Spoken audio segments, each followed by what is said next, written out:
Hey guys, this Google Classroom tutorial is going to show you how to upload work to your classroom so that your teacher can mark it and provide feedback. From your classroom stream, you're going to click on Classwork at the top.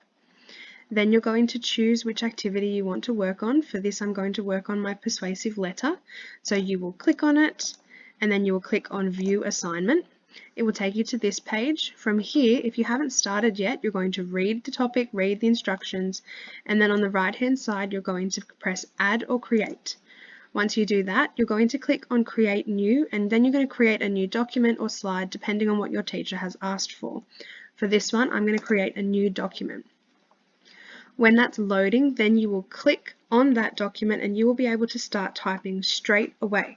So you start typing, it will save, and it's always connected to your Google Classroom.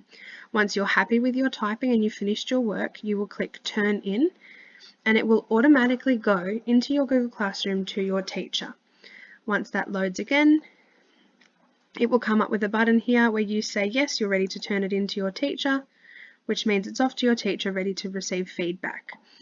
But if you accidentally do your work in a Google Doc somewhere else that's not in your classroom, you can attach it to this assignment so you can still get feedback. What you do instead is you click on Add or Create again, but instead of clicking on Create New, you click on your Google Drive. It will open it up like this, and from here you will click on the document that you did your work in. So I'm just going to click on this one. It will upload it the same way as before, and then you will click Turn In, the same as you did the other time. The best way to do it is the first way, by creating a document straight away, so you don't have to worry about uploading a different document, but it is possible in case you do it accidentally. It must be turned in Google Classroom like this, otherwise we will not be able to provide feedback for it and it will be marked as missing. I hope that clears up some of your questions. Thanks guys.